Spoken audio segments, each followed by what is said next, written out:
How about the 30 piece?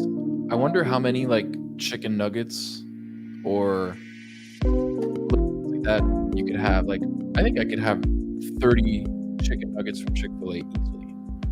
Hey, speaking of grilled or fried? Fried. I don't think it'd be good for me, but I'm pretty sure I could do it. Hey, speaking of a 30 piece, I also reached the 30 piece over the holidays. I am now 30 years old. Can you believe Let's that? go. I was like, where's he going with this? What type of 30 piece, big guy? Ripped a 30 piece. I was like, nice, bro. Like, Casual 30 nuggets. I love it. He's Adam Rauch. This is Smart Football People, Week 18. No Thursday night football game. Of course, all you guys know that we do this before Thursday night games. There is none. Thursday night games are over. They concluded with Cowboys-Titans.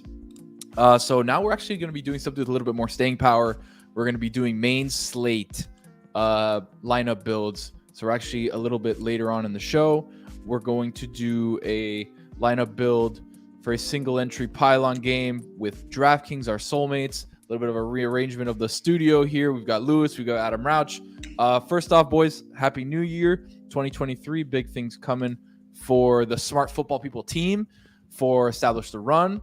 Go check their stuff out. For Le Batard Show, for Draftkings. I love it. We love it. We love you guys for supporting us.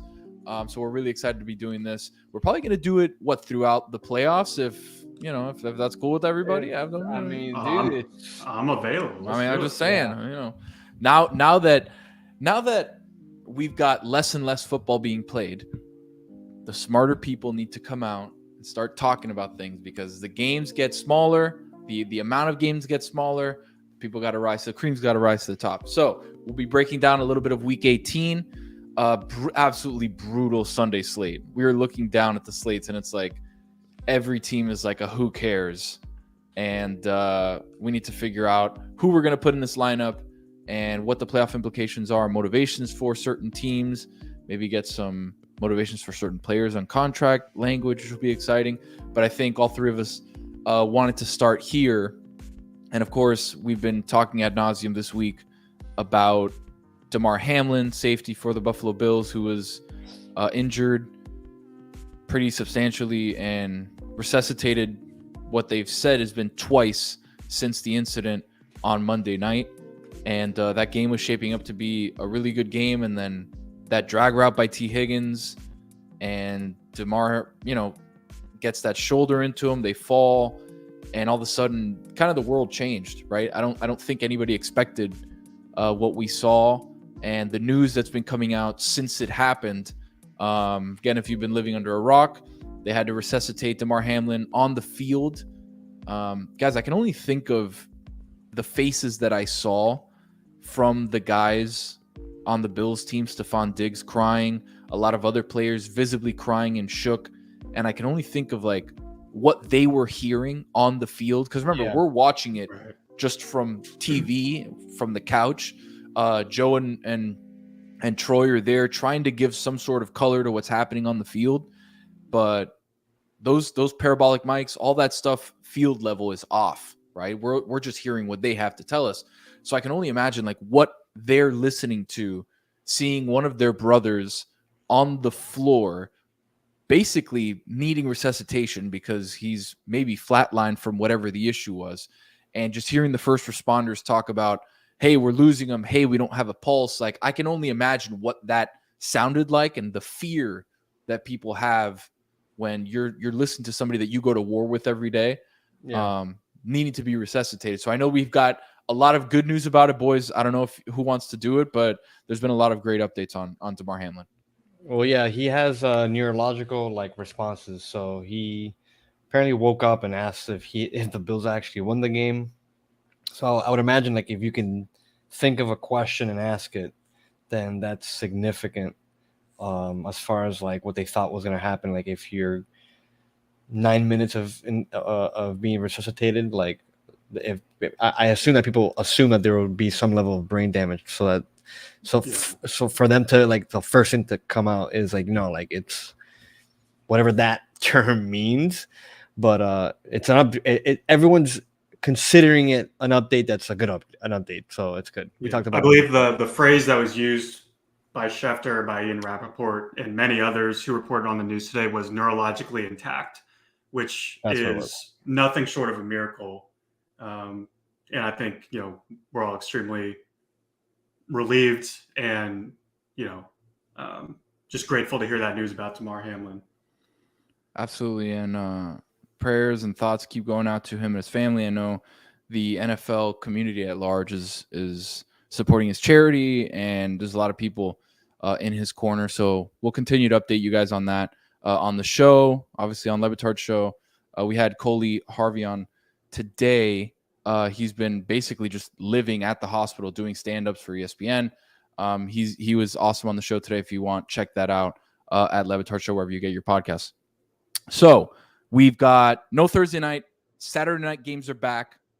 2 decent Saturday night games, even though Chiefs Raiders more jockeying for position for number 1 seed.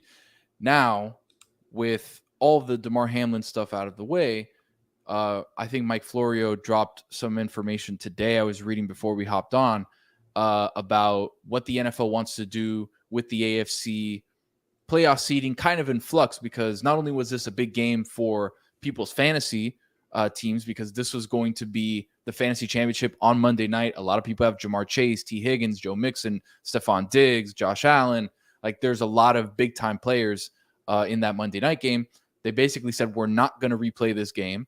And obviously those teams were 2 and 3 in the AFC conference. They're talking about having maybe a neutral site AFC championship game, which I don't dislike. I like a neutral site game. Makes it feel a little bit bigger. Obviously the no home field advantage hurts the team that would have had home field advantage throughout the playoffs. But what do you guys think of that game? What do you think of kind of the ramifications? This is obviously the weirdest fantasy year that fantasy champions have had to deal with. Well, weird is an understatement. As a commissioner myself, I had to deal with, like one guy had Josh Allen, the other guy had Stephon Diggs and Joe Mixon and Evan McPherson. And they're like, what do we do? And I mean, it was a 50-point game, but still, like, I think everyone deserves a shot. So I'm interested in seeing what other commissioners did for their leagues. But that's the least important part of that whole thing. I'll give the important part to Adam. Well, put a dead fish on the guy's lap, dude.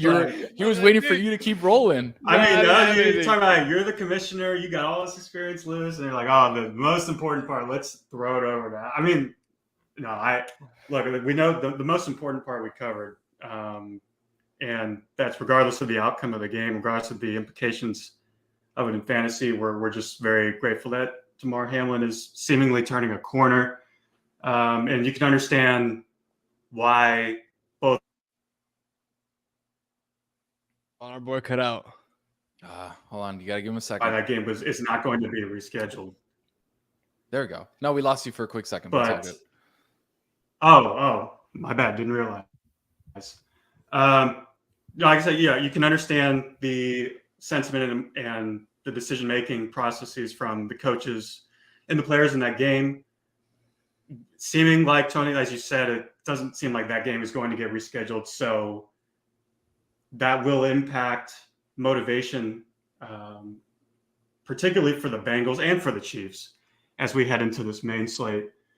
It will be, I'm curious to get you guys' thoughts on, it's even hard to, I mean, aside from a projection standpoint, it's hard to kind of figure out, okay, if these two teams are going to be playing this Sunday, which we assume they are, kind of hard to decipher, what their motivation internally, how will they be feeling heading into their games? Yeah, like if anyone's scared or not, or if they're I mean, this is especially on the Buffalo side.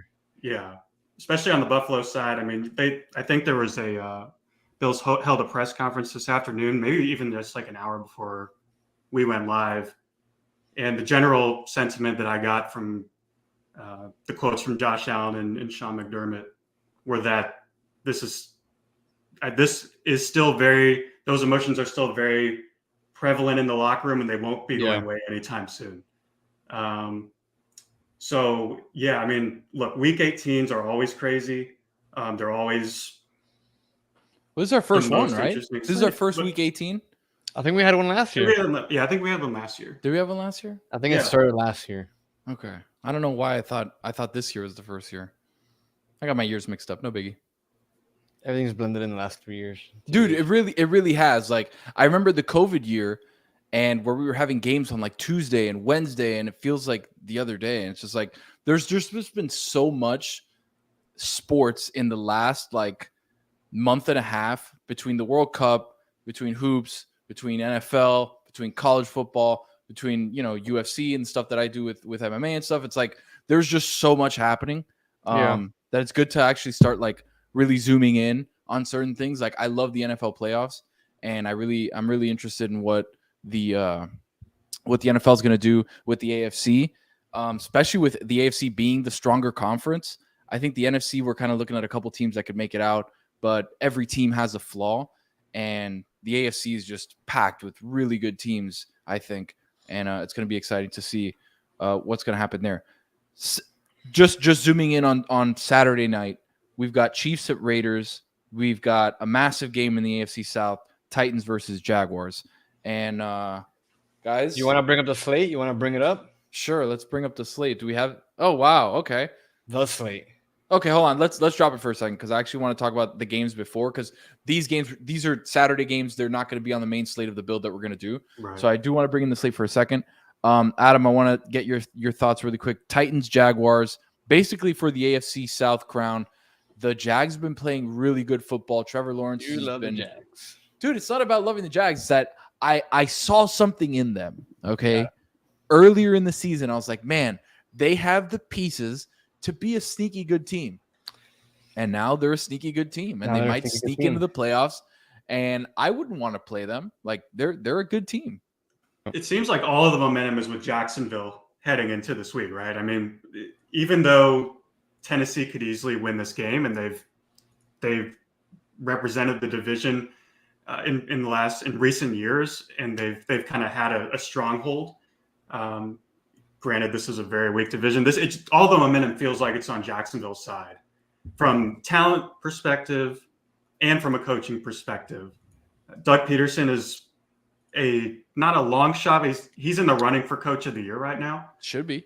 And I believe that Brian Dable is still the odds-on favorite, but I would say that Doug Peterson is still a solid bet at this point, especially if they go out this week and steamroll Tennessee, which I think is actually within the realm of possibilities.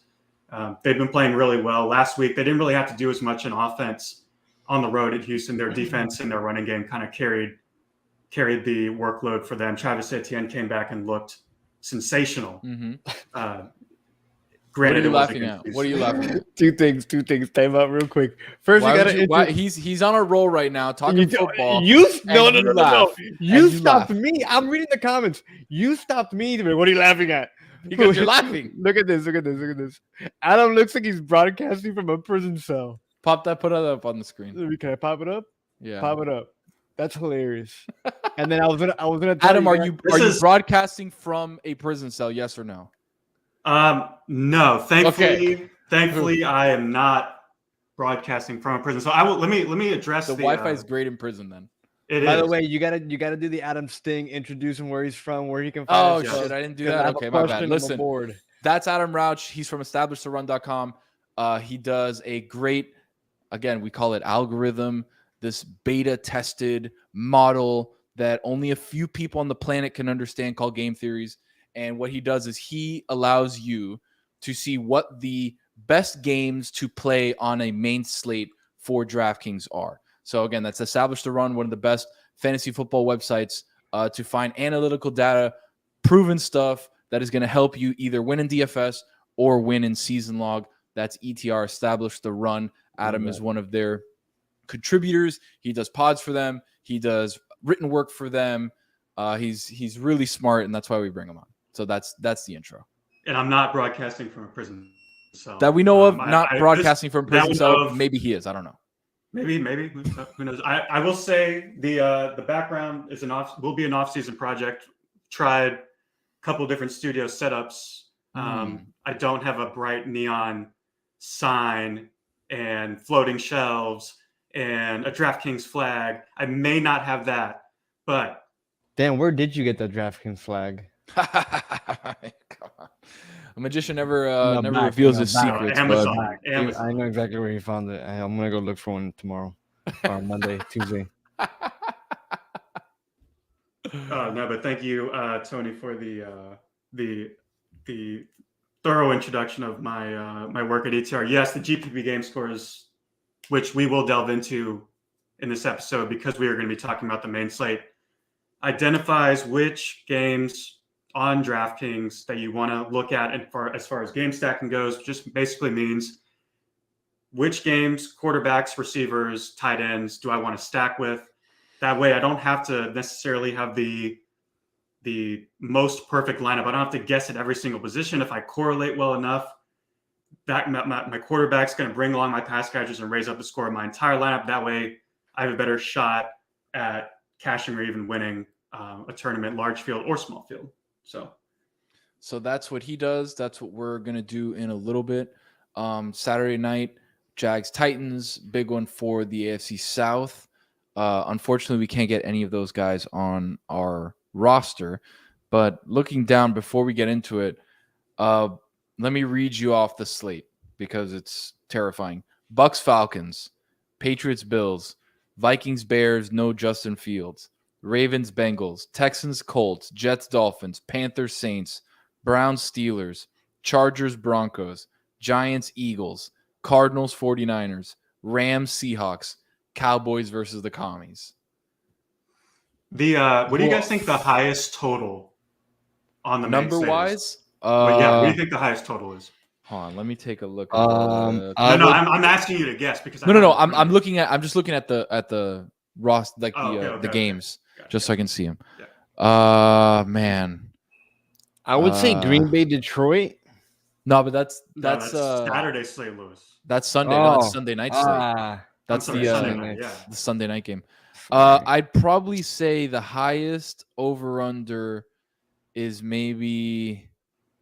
I'd have to say just Ravens Bengals, just because they're hoping that some of the Bengals guys play. That is incorrect. Is it Philly, New York?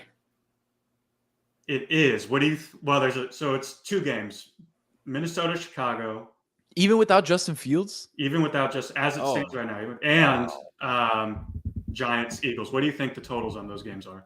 On Chicago, are they the same or are they different? They're the same total. They're the highest totals on the main slate as of. God. 46 and a half. 43 and a half. 43. Man, that was my first initial guess. I should have gone with my heart. Gotta go with your gut, kid. I gotta go with my heart, man. 43. But this is low. I mean, that's horrible. 13 games and the highest totals are 43. That's bad. That's bad.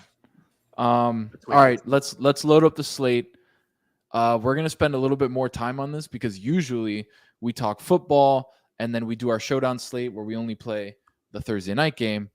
But boys, we have a lot to choose from. Again, this is just quarterbacks, but we've got quarterback, running back, wide receiver, tight end, flex, defense. We're doing a regular tournament style team, which means quarterback, 2 running backs, 3 wide receivers, a tight end, a flex, and a defense.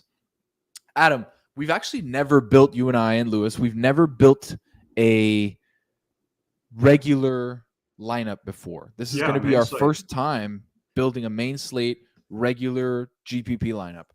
How do you like to build? How do you like to build? Do you like to start off with running backs, with stacking quarterback, receiver, tight end? Do you like starting with a defense? I like stacking my running back and my defense a lot. Just playing the averages that hopefully the defense that I'm playing is up and they want to run the ball a little bit more to get out of town. I like that idea, and that's definitely a strategy that people use when building is correlating the defense and the running backs. Yeah. Me personally, I like to start with building a shell of a stack, and what I mean by that is just taking a look at quarterbacks, receivers, and maybe even tight ends from particular games, seeing which correlations I can build that I like that contain enough ceiling for me. And that won't be too heavily owned.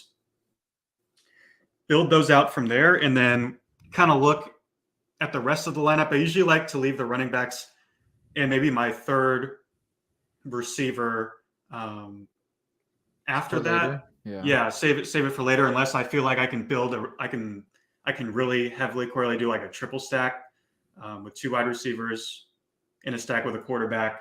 And I'll typically save defense for the end, or maybe mix around 1 or 2 positions with the defense at the end, because I think defense is so hard to predict, even if you're trying to correlate with a running back. Yeah. It doesn't necessarily mean that defense is going to score a lot of points. In fact, there's a strategy amongst DFS players out there that sometimes I like to implement for myself, which is picking the defense in a game that could shoot out.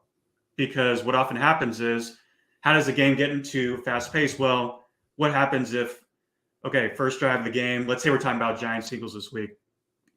The Giants go down and score. They take a 7-0 lead. Next possession, gets the ball. Jalen Hurts throws a pick 6. Well, that does 2 things. One, it gives the Giants defense some unexpected points on the board as a cheap defense. And it also increases the speed at which the Eagles have to operate on offense, which means more play volume, more passing. So that is even a strategy that some people use. So that's why I kind of like to save defense for them, because there's kind of different ways you can go about it. But yeah, as far as starting off the lineup, I like going with the quarterback pass catching shell, seeing how we feel about it, and then going from there. Okay, so looking down the conferences here, because we talk about motivation, and I know Adam Le Batard wrote a great article for Establish the Run. Go check that out on establishtheRun.com about motivations for teams, right? We know teams that have already clinched a playoff berth. We know teams have already won the division, ensuring them a spot in the playoffs. We know there's teams that have already clinched a wild card spot. They're kind of locked in. I don't know how much, upward mobility they have in securing better positioning, but I'm looking here in the AFC. Obviously, Kansas City, Buffalo, Cincinnati, basically all locked in to a playoff spot. The Chargers have already clinched a wild card spot, and the Ravens have clinched a playoff berth. I can't believe the Dolphins were a part of that, dude. So we've got Jacksonville, New England, Miami, Pittsburgh sitting all at 8-8. And then after that, Jets, Titans, and Cleveland. Obviously, the AFC South is still up for grabs. Winner of Jacksonville versus Tennessee will go to the playoffs, obviously. That's in the AFC. In the NFC, a little bit more clear on the picture. Obviously, Philly's locked in. San Francisco, Minnesota's locked in. Dallas is locked into a playoff berth. The Giants have clinched a wild card. And somehow or another, the Tampa Bay Buccaneers have clinched the division. So, as far as motivation is concerned, there's some teams jockeying for playoff position. Let's try to figure out, quarterback-wise, what's a smart play, knowing that Josh Allen, is he going to play? Like, obviously, he's probably the highest salaried quarterback on the slate this week. And are the Bengals going to play? That's the thing. We have is question marks because we don't know who's going to play. Let's look at some of those teams, right? Like, I'm looking at the Lions. I'm looking at Geno Smith. I'm looking at Geno might not be a bad shout. Well, I kind of touched on it in my example when I was talking about defense and special teams, but that even though the Eagles have clinched a playoff spot, they have to win Sunday to clinch the number 1 seed. Right. Correct. I was also going to say Dak Prescott. And yes, that's a good shot, Lewis. I also think Dak Prescott's interesting this week. 6,600. There could be also some possibilities just because of the craziness that is Week 18. Teams with injuries and teams that are lacking, who are out of it, who are just looking for guys who are looking for their young guys to show something. There could be a possibility that we could play a cheaper quarterback. You're talking about that Dallas-Washington game. I don't know if I'd necessarily be down for this, but I mean, they may give Sam Howell a shot in Washington this week. Yeah. And it was crazy that Ron Rivera didn't know that he could have been eliminated by things that happened. Did you see that? Yeah. How does that happen? He was at the press conference literally going, the guy's like, well, because if stuff happens today, you'll be eliminated. He's like, what do you mean? It's like, brother, you're an NFL coach. You get paid 7 figures to figure it out. Scenario. Yeah, to know the scenario. To know that you can get eliminated. Let me ask you then. Like, I see teams like Minnesota. Like, Minnesota and San Fran are going to be, I think, wanting to win their games.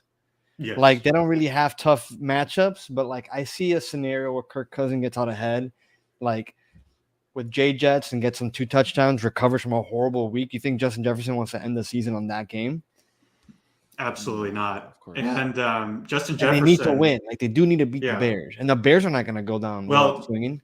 So so just so the audience can kind of get a picture. So again, we're referencing Adam Le Batard's Week 18 motivation article on establishedtherun.com. It's a great article. Go check it out. The Vikings can earn the number 2 seed with a win at Chicago this weekend. Plus, they have to hope for a loss.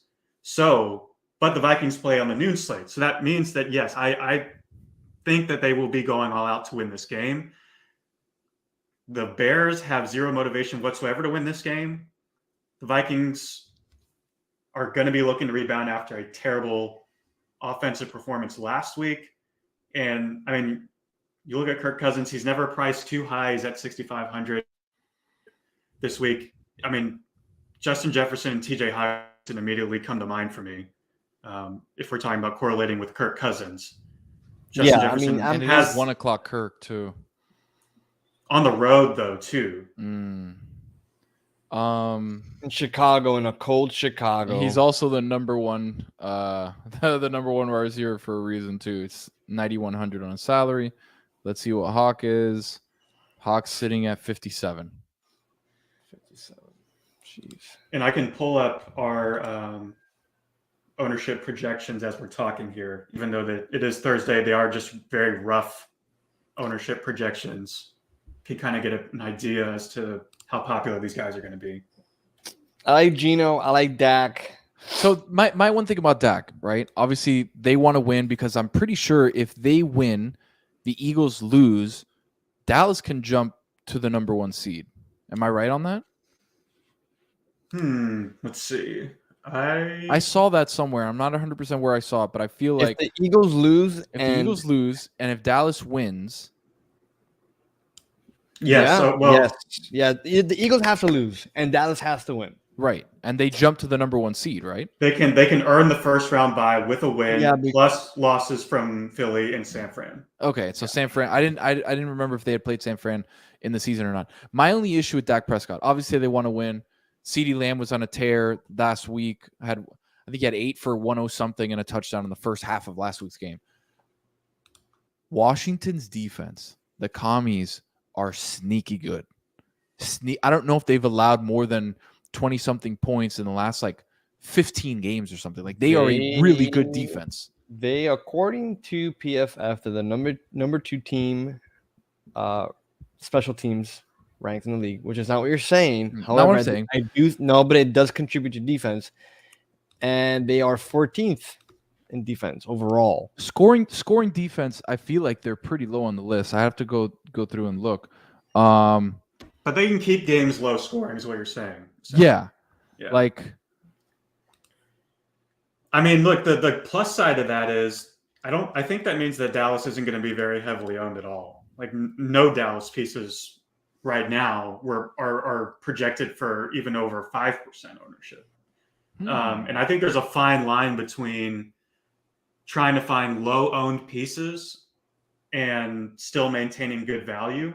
That's the bad part about Dallas is even though they're going to be really low owned, they don't really rate well as values according to our projections at ETR. So look, building around a Dak stack would certainly be unique on this slate. And you have a ceiling option in CeeDee Lamb, even though CeeDee's 8,200, he's a little expensive. Yeah, he is. But I don't mind the idea. of building around that stack. It is going to be definitely contrarian. I will say that. I'm just saying, man. I'm just trying to give you options. Man, we got to lock in. We got to lock in here. What about Detroit, dude? They're not on this slate. Not on the slate. Oh, yeah. I keep forgetting. Because you would have been reminding Lewis every couple of minutes. The lines are not on the main slate. I want. He wants it to be on. Good, I'm kind of leaning maybe. I don't know. I mean, Jalen Hurts is to me like he's the ceiling play. He's going to be owned. But you think so? I mean, our projections right now have him at around 17%. What if Joe Burrow does play? The question is for how long? That's my biggest fear. If they've already kind of figured out, hey, we're locked in, we're going to the playoffs no matter what, we're not going to get the number 1 seed. What's the reason to play Joe Burrow? Especially because right now they don't know that. They don't know that right now. But they're there, right? Like they're already in the playoffs. They've already clinched a playoff berth. They're most likely going to win the division. Like, yeah, but they, yeah. Okay. Hey, I'm gonna throw one more name at quarterback. They need to win this game. I'm gonna throw one more name out real quick, and then let's make a call. But how about Brock Purdy? Pretty good. I mean, yeah, I guess they need to win that game. Niners are going to be playing. Yeah, they're going to be playing, and the Cardinals has just been a lost season for Arizona. They're not good. They are. They're going to be heavy. I think they got to be heavy favorites in that game. Yeah, they're like amongst the bottom 8th. They're like 8th worst defense. What about ranked defense? What about guys? And this is the last one, and then we'll pick somebody. What about Thomas Patrick Brady? I like it. My concern Mike Evans. No, but Mike Evans can't do it again. Too little, too late. Mike Evans, go ahead. My concern is that the Bucks are, as we mentioned a little bit earlier, the Bucks are locked into their 4 seed. They cannot move any higher or any lower. Look, I'll give you some context. Todd Bowles' quote from earlier this week. Quote, "We can get better at a lot of things. So right now we plan on playing him." I guess that's Brady. We'll see how the week goes moving forward, but we can get better at a lot of things that we need to work on, and we don't need our foot off the gas. Yeah, which tells me he's going to sit Brady in the second quarter. That I feel like it could be a they play him for a half kind of thing. Damn guys, hold on. We missed. Nah.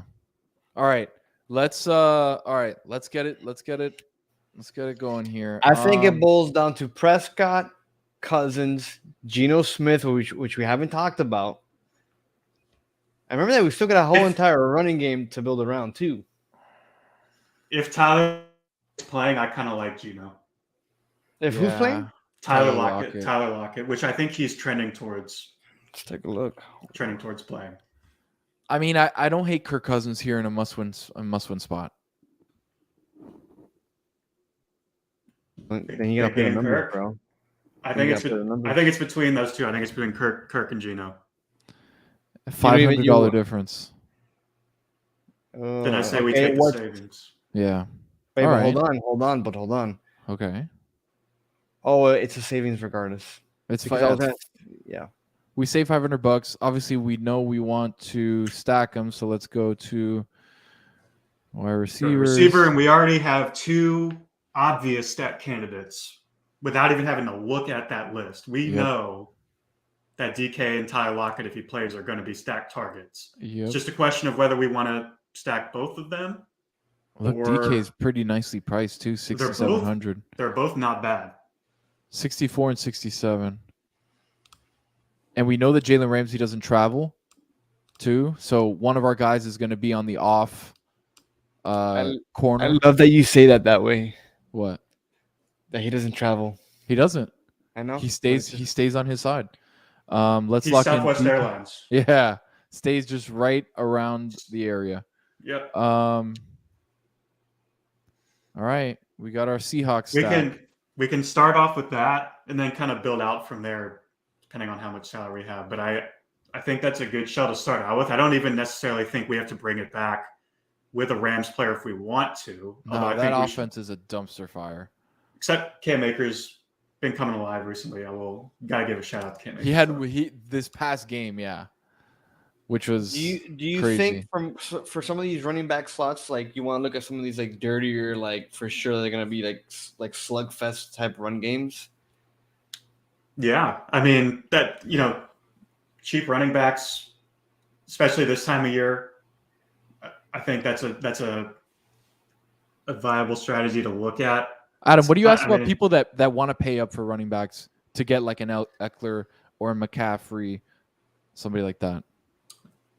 Is that a good strategy? I mean, look, you're paying up for the ceiling. The thing about that is if you're going to pay, if we're talking like CMC, you're going to pay 9,300. You're hoping that the pass volume funnels his way too, because it craters so much of what you can do with the rest of your build. Now, this week, I think there are a lot of good cheap options at every position. Yeah. So definitely, especially this week, CMC is our top value on DraftKings. So I don't mind it at all if you want to pay up for a guy at running back who has obvious ceiling. That ceiling, though, you better hit it, because if you're shelling out that much money on a running back and he doesn't come through, you're kind of saying goodbye to your chances on the rest of your lineup. Yeah, it tanks your team by eating by eating up that much salary. Man. But if we're talking running backs, guys, again, this is a position when you're stacking, you don't necessarily have to correlate, although you can. There's just going to be a lot of guys with, I think, elevated roles. I think Mostert is one of those guys. Yeah, I want to get y'all's take Miami situation this week. I think as a whole, or just offense, on Mostert? On offense, and so without Tua, I don't know who. I assume Skylar Thompson. Skylar Thompson. It's gonna be. Listen, like the Jets have the second best pass defense in the game, right behind the Eagles, if anything, right? Like statistically. The game plan's got to be run heavy, right? That or this guy. You think they're gonna let Skylar Thompson air it out against no way. Sauce? No way. But the thing is, like with Tyreek Hill, you're not really airing it out, right? Maybe on those fade routes and the bombs and stuff like. But everything over the middle, it's just okay. Like, can Sauce keep up with? But he hasn't been doing that much though, Lou. Like his bombs have been few and far between. Like he's been working a lot of short and intermediate routes and been winning around the line of scrimmage. Like he's been getting a lot of volume there, and those 15-yard breaking in routes that him and Waddle run. As far as Mostert goes, he's been coming online. The entire rush offense as a whole has been coming online almost since the Buffalo Bills game in the snow.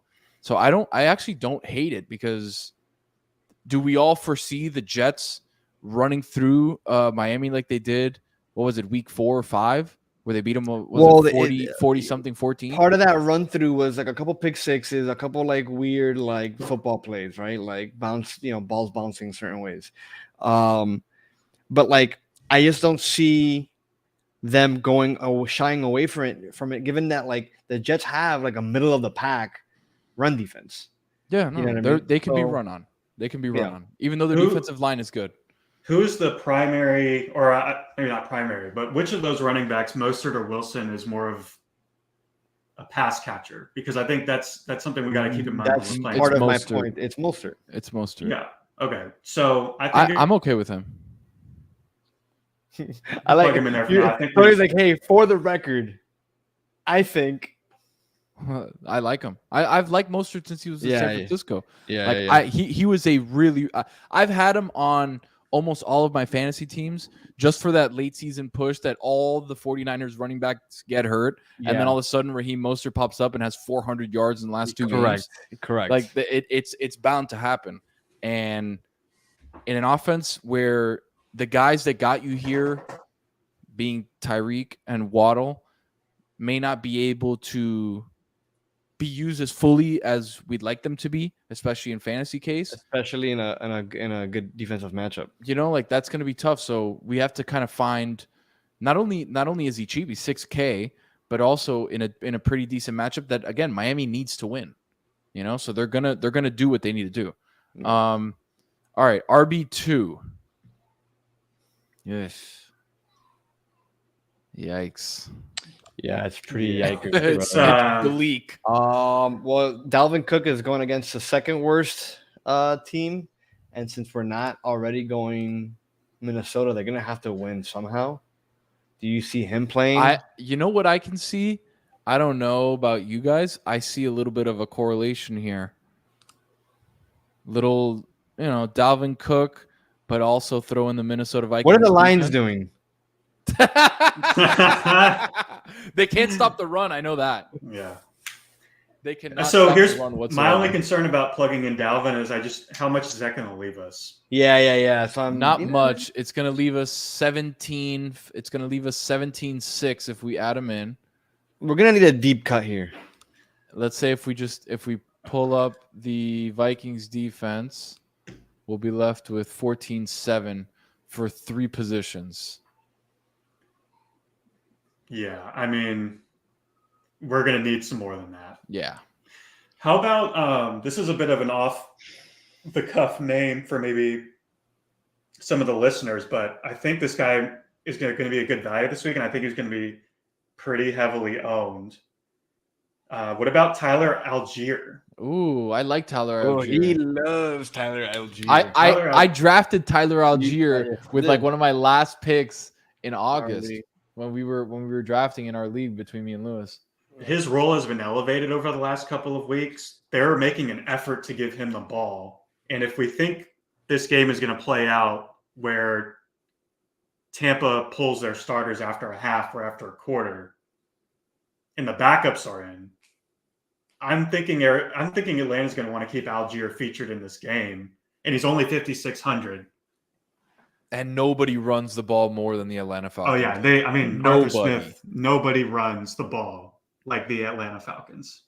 What's his run expectation? Running plays over expectation, like in neutral game scripts. It's got to be for Atlanta. For Atlanta, it's got to be insane because they just run the ball. Yeah, it's got to be, especially with Desmond Ridder. Who do you think leads the league in rushing? Like as a single team, the whole ass team. The whole team. Let me think. Could be Philly because of Hurts. Philly because of Hurts. I'd say maybe Chicago. It's Chicago. Yeah, okay. I was gonna say when you have Justin Fields running for almost 2,000 yards, like. Montgomery's probably run for like 500 or 600. What's my guy backup? Khalil Herbert's probably run for 500. Philly's 5th. But yeah, Atlanta's the 3rd most rushing team, and Baltimore. Yeah, is it makes sense. The 2 running quarterbacks and then a guy that only runs the ball, and neutral pass rate or. What's the stat exactly? It's neutral pass rate? There is neutral pass rate. So that just means how much your offense passes in a neutral situation. Right. So rate over expectation, which is just comparing your previous week's trends to like historical comps. So there's a lot of over expectations in this world. I'm done with them. Too many expectations. Too many. All right, wide receiver 3, tight end flex defense. Let's tackle. I think which one makes sense to tackle first, because I think typically how I like to build wide receivers, especially given the salaries that we've allocated towards Metcalf and Lockett, we're probably going to have to go cheaper. Yeah. For our wide receiver 3. Again, I kind of mentioned this earlier. There is an opportunity to game stack here. It's not pretty, but Tutu Atwell is 3,400. Oh my God! You know who's somebody that I really like? Tutu Atwell? No, not Tutu Atwell. Somebody that I really like that all the guy does is make plays.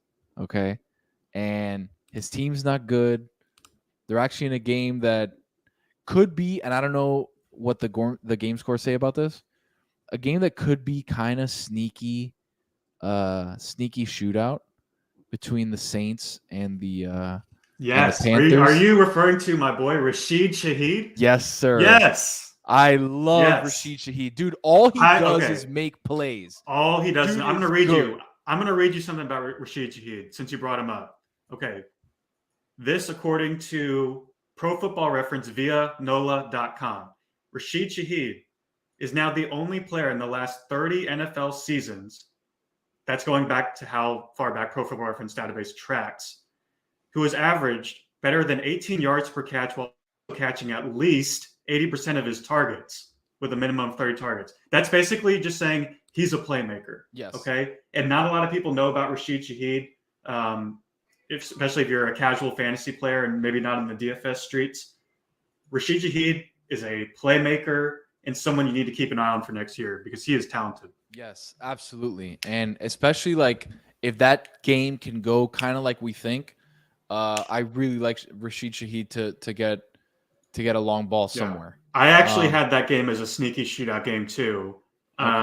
Even because both of these teams have absolutely, well, I don't say absolutely nothing to play for, but both these teams are eliminated. And oftentimes in these Week 18 slates, the games that go craziest are the teams that have absolutely nothing to play for. And these teams fit that mold.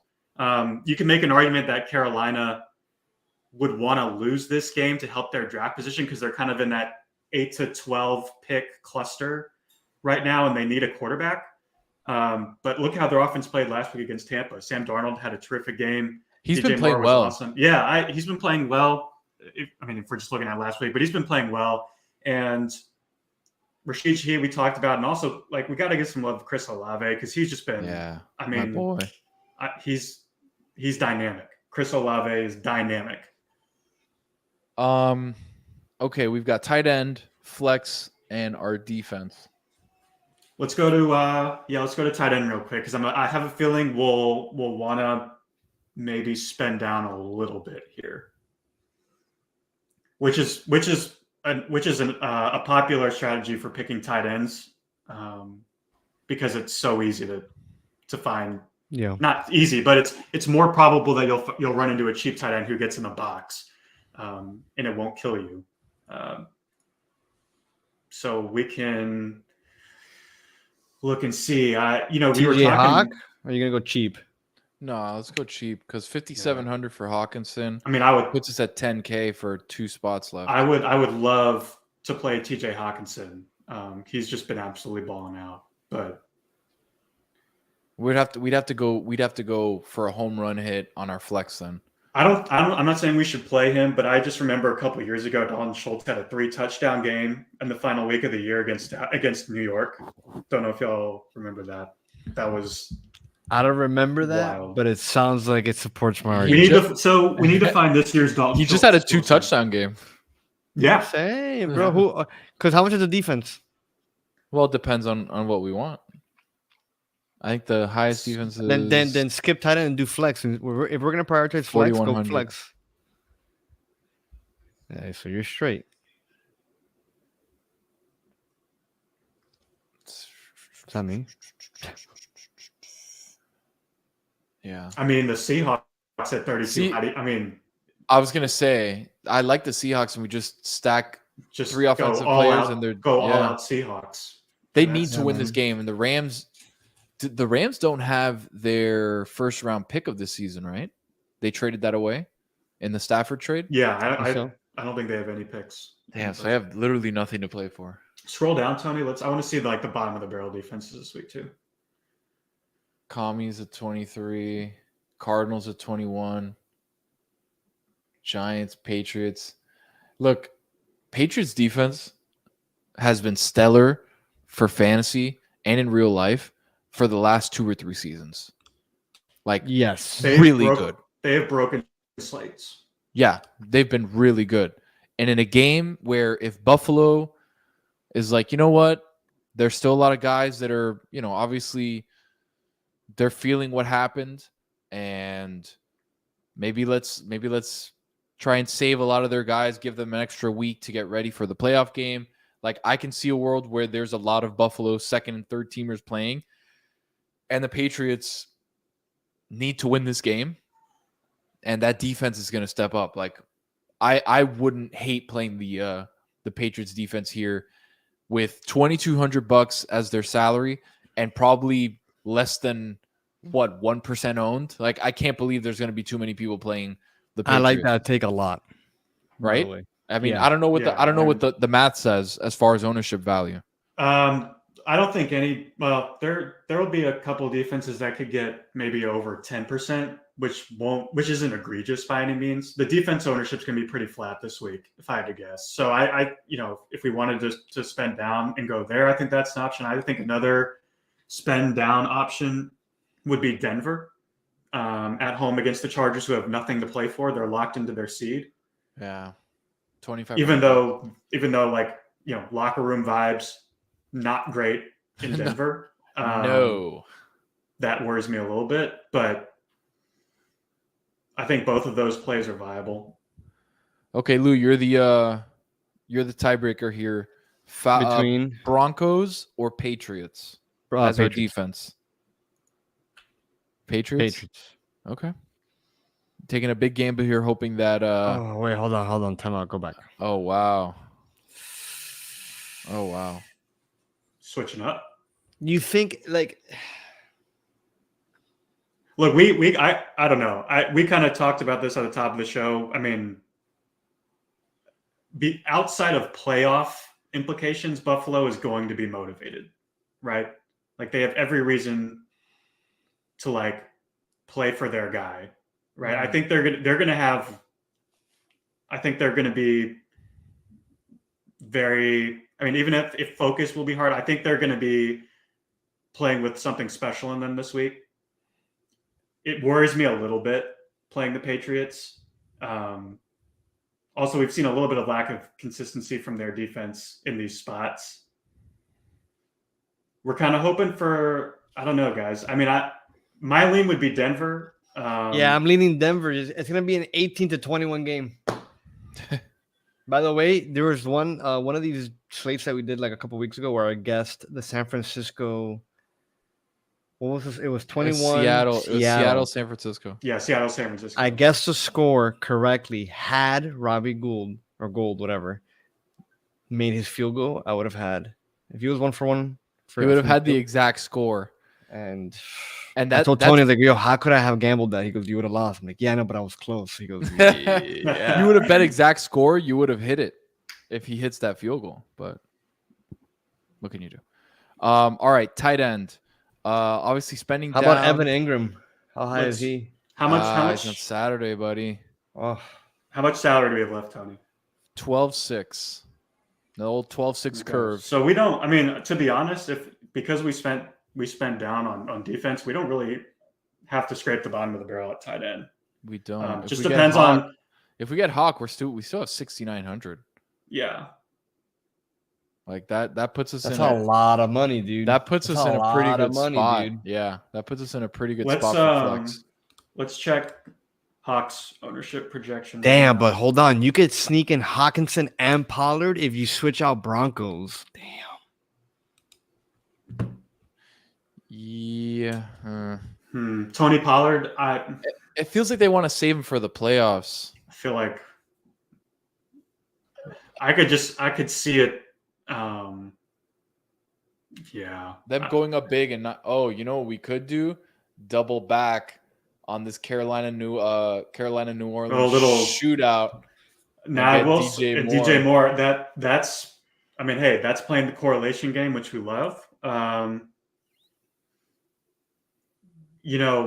only thing I will say is I think that Moore and Shaheed played together could be kind of popular. I'm not sure how popular. I think people are going to play it though. You think? Yeah, I think. You think people are galaxy braining this much with Rashid Shaheed? Only because he's 4,200, and you've seen it in the box score. Yeah. People are onto him now. Like maybe not casual league players, but if you're playing DFS, you know about this guy. Yeah.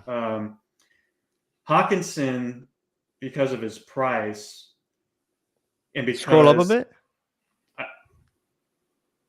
Because his price, I think his price is higher. I think that's going to keep his ownership down. So I think that's what's it gonna be, Captain? What do you guys think of doing a little 12 personnel and running out George Kittle on the flex keys. Yeah, little tight end 12 flex. personnel, little tight end flex. George Kittle. They want to put the Cardinals away early. They're gonna feed McCaffrey, but they give Kittle a little love. Go back to tight end. Brock Purdy. What if? Okay, actually, yeah. Go to tight end. I mean, he's 6K, or is he 6K or 6,200? 6K. So it's only a $300 difference between him and Hawkinson. So we'd have 7,200. I think we do something else. Typically, I've seen people play 2 tight end builds with like a really cheap tight end and then like a really expensive tight end like Kelsey. Yeah. I haven't seen too many double chalk tight end. What if you go Dalton Schultz tight end? Where is he? And free yourself a lot of money and then go crazy. Dalton Schultz. Where is Dalton? Oh, there he is. 4,500. That would free up 8,100. No, you gotta for our flex. For a flex. That would leave us around right here, just missing out on CeeDee Lamb. Damn. Well, if you go Patriots, you get CeeDee Lamb. If you go Patriots, you actually get. Damn, you can even get. Keep in mind, Lewis, that the tenant, and again, I said the defensive ownership was going to be pretty flat. Just as a general rule of thumb, people like spending down on defense. They don't like spending up. Yeah. There's usually like a sweet spot. This week, I don't think we really have a sweet spot chalk defense. And it's probably the 49ers. That's the sweet spot. That's probably chalk defense. Yeah. Just because is it David Blau still a quarterback for Arizona? David Blau. Yikes. So if you go, how do you feel about Schultz at tight end?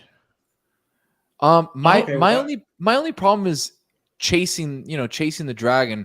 Schultz had 62 and 2 touchdowns last week. Like, is he like? Yeah, I don't know.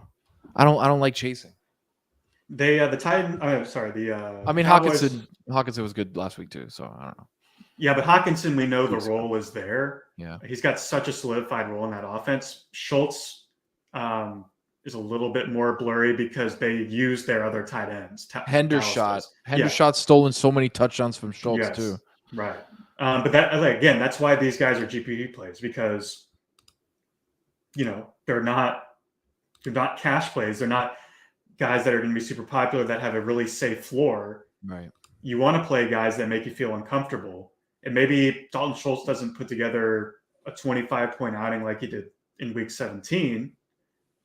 But if he gets you 17 or 18, you still have a shot there. Yeah, the tough part is like mixing in players that you don't think would get selected. Of course, I mean, that's like it's like, oh, right now it's like, yo, just plug in J. Jeff, and then with the rest of your money go tight end. But it's like, how many people are going to play Justin Jefferson, Kirk Cousins? A bunch, but also, I mean, I still like Hawkinson for all the reasons he mentioned about him fitting. I kind of like Hawkinson. I kind of like Hawkinson too. I think his ownership's going to come up, but I think it's going to be fine. Like he's got such a high ceiling. I feel like we got to try to take advantage of it. Yeah. Who's playing? Let's take a look at that. Let's go back to that whole mindset. Who's playing for what? We know New York. Oops, I'm in the wrong week. How much is like a Jalen Waddle? Waddle's too expensive. I think he's like 73 by 400. Yeah. Guys, I'm telling you, we're either looking at. Go ahead. No, I wasn't. I mean, I was going to say the Chargers guys always catch my eye, but again, their motivation concerns me. Guys,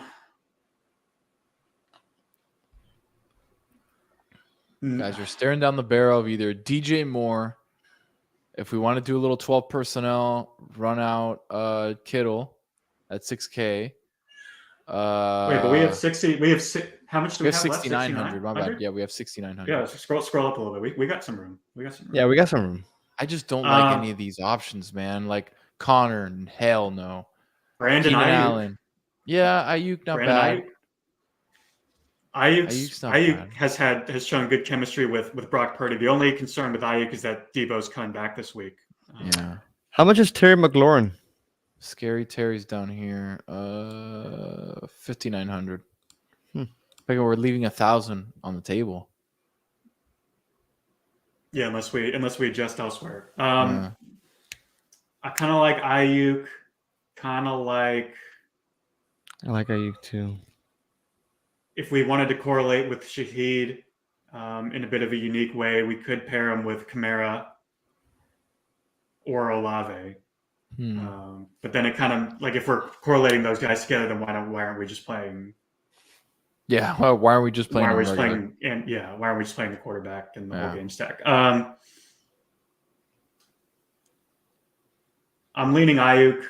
Michael Pittman may be a really gross play, but that also is intriguing. Oh my God, who's at quarterback this week for them? Ooh, I think Ellinger. is their quarterback. Yeah, I'm good. I'm good. Yeah, I don't know. I'm leaning Ayuk. I had a nice game. 9 for 101 and a tutty. Again, locker room vibes in Arizona, not great. No. This is usually where teams crater. In Week 18, Cliff Kingsbury probably out the door. DeAndre Hopkins not playing. Kyler Murray out. San Francisco's going to be able to do what they want. My fear is that they get up so much and so quickly that they just don't throw the ball. You know? That's just my fear. Yeah. Or when they do throw the ball, they want to get Debo back in the swing of things. They have Kittle, running hot right now. It's like Brandon Ayuk can be third in the pecking order, fourth in the pecking order behind McCaffrey very quickly. And then it's like, Okay. Well, you have a lot of money. If we could also look a little bit more down the board on wide receiver and then pay up for a better defense or pay up for a better running back if we don't feel 100% about that.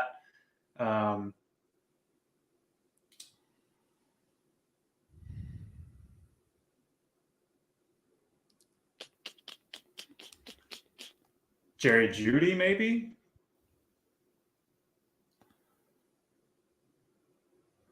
He's questionable, but he was a limited participant in today's practice. He's had 9 targets, 8 targets, 10 targets, 8 targets in his last 4. It's promising. He had a fluky, I don't know how to call it fluky. He had a 3-touchdown game in Week 14 against Kansas City. Yeah. I was on a bye that week. Number 1 seed team on a bye with Jerry Jeudy scoring 3 touchdowns. Oof. Tell me how that ended. With me losing in the semis as a 13-1 team and another team at 12-2 losing in the semis. So, yeah. Not great. Yeah, not great. Let's do it. Let's do Jerry Jeudy. That's that's going to be an off the board play. But I don't. What does that mean? Mind it. Like it just means like no one. Not many people. It's not going to be popular. Yeah. Like he's his current projection right now as far as our ownership is like under 3%. How much do you win here, Tony? If we win? Let's see. Where is the payout? Give me one sec. You were doing a single entry. Yeah, single entry. So 3K, as our usual pylons are 3K.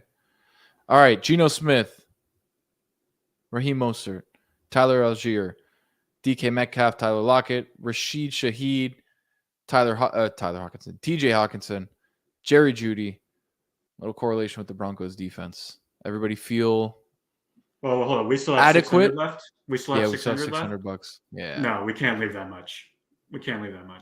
I say we spend up at defense or we spend up at running back. Okay, let's see. Running back's my vote. I agree. If we get rid of Mostert, we'll have 6,600. And we could play Kamara, which actually I don't hate. I think that Mostert, Zeke, Kenny Walker. If we play Montgomery, we're kind of correlating there with Hawkinson a little bit.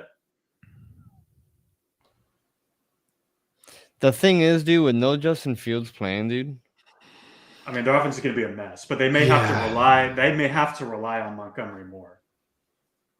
Like they're going. They're to just have gonna to. stuff the box and just.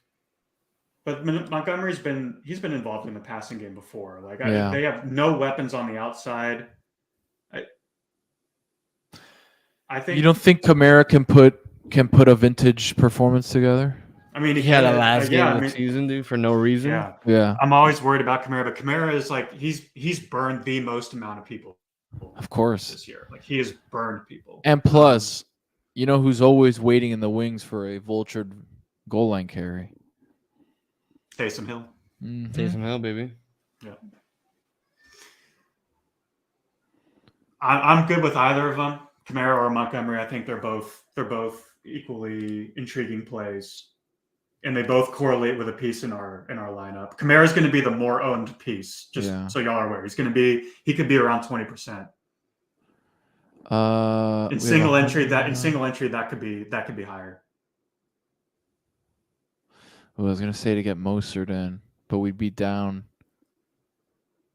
We'd be missing it by $300. Kind of like Mostert more than Algier. I kind of like this build. I'm liking this lineup right now. But any other final tweaks you guys want to make? No, I like everything. All right. Montgomery, Algier, I like DK, everything too, Tyler. then.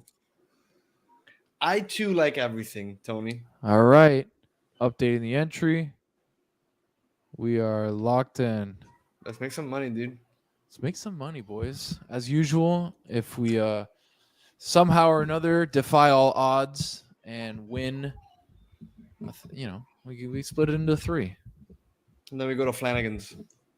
And we'll take Adam to Flanagan's. Yeah, you guys have sold me on Flanagan's. I need to get down there. Flanagan's. Rib rolls? Is that what I hear? Rib rolls? Oh, buddy, rib rolls. Rib rolls. I don't like the rib rolls, surprisingly. Yeah, but don't listen to Lewis. I don't like the rib rolls. The rib rolls are. Lewis, what's your go-to at Flanagan's? I'm gonna ask Tony that question. Tony, what's my go-to at Flanagan's? 10 wings hot with blue cheese. He gets the veggies but never eats them. I don't. I get only celery and I eat 3 of the 19 that they give me. My man. And then Tony gets barbecue wings like a sicko, like a 12-year-old. Well, let me preface that by saying there's one of like 3 things that I get at Flanagan's. If I'm really hungry, I'll get the ribs, famous baby back ribs. I usually am in the mood for a burger, or I'll have the wings. But what I tell them to do is, can you make the wings hot and then coat them in in barbecue? So I get like a hot barbecue situation. But the one time that I went to my local Pinecrest Flanagan's, they told me that it couldn't be done. Putting barbecue sauce, which is crazy to me. Which wings. is so crazy. That's just. But is that the right decision? I think that's the right decision, because realistically, you should only be eating buffalo sauce on those wings. I agree with Adam. However, that's my stand. Not buffalo sauce, right? It's like a hot wing, but it's not technically coated in another sauce. You get me? I get you. I'm just saying, as a personal rule of thumb, look, I'm good with garlic parmesan. I don't mess with I'm good with a little mango habanero. I like mango. I'm heavy. I'm not about the barbecue wings. Are you a lemon pepper guy? Yes, absolutely. Okay. I'm not a lemon pepper guy. Yeah, because this guy's not a lemon pepper guy, which is crazy. Okay, that's fine. Lemon pepper with ranch from Wingstop. Bro, like unbeatable combo. It's like you're 9. A 20-piece lemon pepper with the ranch from Wingstop is undefeated. Sorry to tell you. Well, anyways. And I'm sorry because lemon pepper is. Someone just said lemon pepper is so boring. Just eat them plain at that point. I don't know if it's like that either. Where does that guy live? I don't know about that. Where does that guy live? Bro, the comments on Twitch are way weirder than YouTube. What's his name? Skooma Buster. Brother, where do you live? What is a skooma? And why I don't care what a skooma is. 2, brother, you need to eat some lemon pepper wings. I don't know where you're from. Down here, there's good lemon pepper wings at Wingstop. Amen. That's all I gotta say. All right, anyways, that was week 18. We appreciate Adam for coming on as always. We love doing Smart Football People. We're going to be continuing to do it every Thursday into the end of the season. A couple of new things coming up. Obviously, we're going to be continuing to do the MMA Hangout. Next fight is UFC 283 down in Rio de Janeiro, Brazil. That'll be January 21st. You can catch them literally all the places that you're watching. We'll be doing MMA Hangout then. Lou, very exciting news. Our Twitch channel is going to be catching some new content. The boys are going to be doing Madden Mondays. Your boys are going to be playing Madden. I don't know if you play Madden, Adam. I don't know what console you have. Are you an Xbox guy? Are you a PlayStation guy? Play any games? I am a PS4 owner. I've yet to get the PS5. You're Not like a PS casual. guy. I'm an Xbox guy. I don't know if you Look, I have love for the Xbox. I have love for Xbox too. Don't get me wrong. I don't hate either way. But yeah, You're a filthy casual. exactly. Call it what it is. Madden Mondays, we'll be bringing on different people, or it'll just be me, Solo Dolo, or Lewis and him commentating on what I do. Yeah, because I don't play Madden. I play real video Madden. games. Yeah, I play real grown-up video games. Yo, grown up, underline grown up there and highlight it and asterisk grown up. But yeah, that'll be coming on Monday. We'll be doing that. I know Witty plays. I think Juju plays. Like there's a couple people in our universe that play Madden as well. I think Gino Fuentes plays. Gino Fuentes. So a lot of people think that the entire video team is Absolutely just me and Tony, but there's an cut. entire team of people that do a lot of different tasks within Metal Arc for the show. Gino Fuentes Is Mike Fuentes' brother? Mike Fuentes is one of the show's video producers. Am I too inside? Are you too inside or what? Yeah, like too inside. Yeah. We're like waist deep in the sauce. There's 80 people still watching, so like they're gonna get some really background info. But yeah, he's apparently like a really, really good Madden player. Also, we want to add we want to do live Mario Kart and Mario Party tournaments on Mystery Crate. I'm down. That's for. I'm excited for that. We have to figure that out. There's a lot of people that we got to get on board with that. Yeah, so there's a lot of stuff that we're trying to stream, and obviously now we're on Twitch. We're actually also on Draftkings YouTube. I love it. We're on Draftkings YouTube. We're on our YouTube. We're on Twitch. We're on Twitter. We're everywhere, baby. We're taking over. Smart football people. We'll be back next week. We'll also be back Madden Mondays. Just having fun playing Madden with the boys. So we appreciate you guys for watching. Thank you so much. We'll see you next week. Peace. Deuces.